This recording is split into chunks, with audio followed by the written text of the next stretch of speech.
Olá pessoal, meu nome é Gregory e junto com o Henrique nós falaremos sobre o ciclo biogeoquímico do fósforo, mais especificamente sobre a importância dos micro-organismos dentro desse ciclo.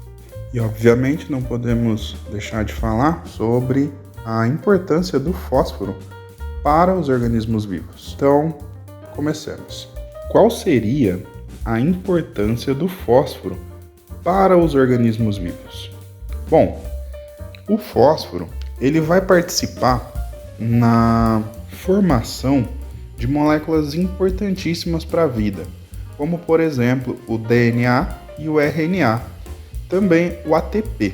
Os ácidos nucleicos eles são constituídos pelos blocos constituintes, que a gente chama de nucleotídeos. Esses nucleotídeos, quando a gente lembra da estrutura, possuem grupamentos fosfato na composição. E o fósforo está presente justamente ali.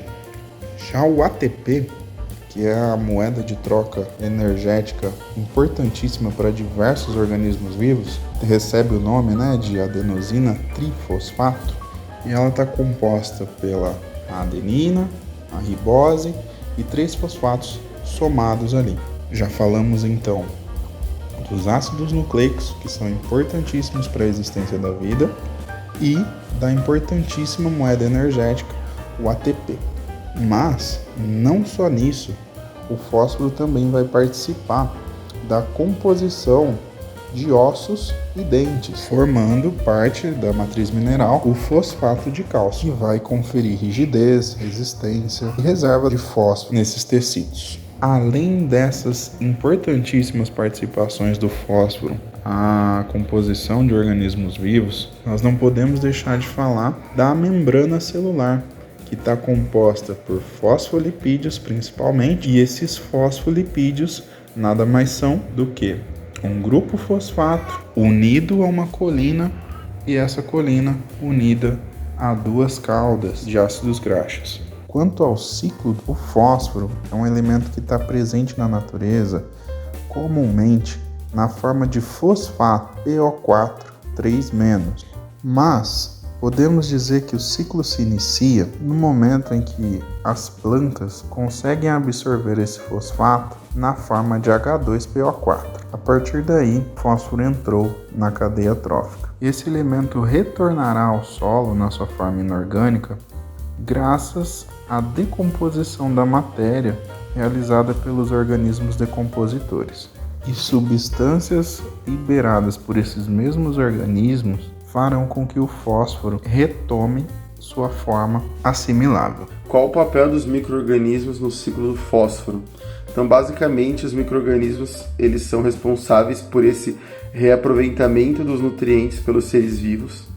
0,1% do total de fósforo encontrado no solo, ele é dedicado, no caso se encontra disponível para a absorção das plantas, e os micro-organismos são os responsáveis por essa disponibilização e mineralização do fósforo no solo, principalmente no caso dos fungos, actinomicetos e das bactérias.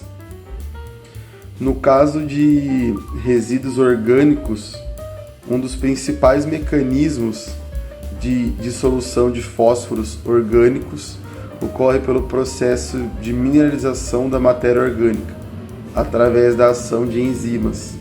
Algumas enzimas como as fitases, as fosfatases ácidas não específicas, ou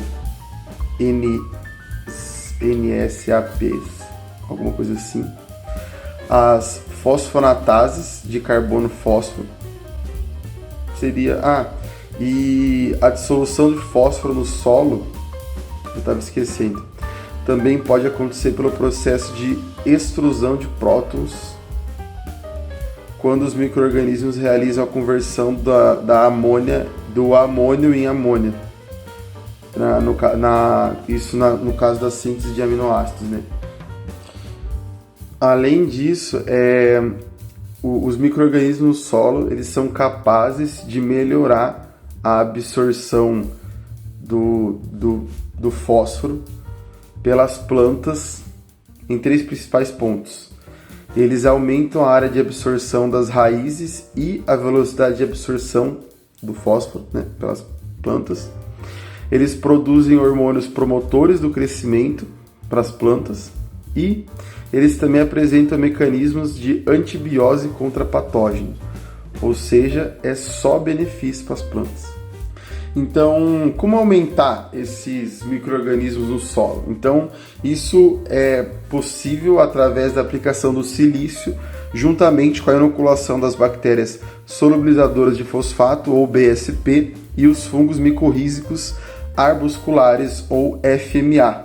Então, enquanto o silício ele melhora esses parâmetros fotossintéticos das plantas, esses compostos exudados desses fungos micorrízicos, eles estimulam essa expressão de genes da fosfatase nessas bactérias solubilizadoras de fosfato, nessas BSP, e juntamente com a taxa de liberação da fosfatase no meio de crescimento.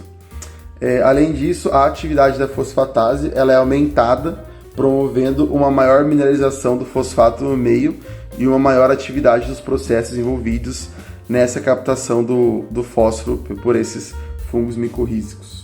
Então, dentre esses micro-organismos solubilizadores de fósforo, acredito que os melhores são as bactérias do gênero Bacillus, Pseudomonas e Rhizóbio, e os fungos dos gêneros Aspergillus e Penicillium. E, no geral, esses micro-organismos no solo, né, nesse ciclo do fósforo, eles são muito importantes, principalmente nos agroecossistemas. E algumas práticas que são capazes de melhorar a microbiota do solo e potencializar esses benefícios, né, desses microseres, vamos se dizer assim, seriam, por exemplo, mas para curiosidade, a rotação de cultura, o plantio entre linhas, a aplicação de fertilizantes adequados, o incremento de matéria orgânica no solo e a adição de materiais ricos em humus e minerais. Obrigado.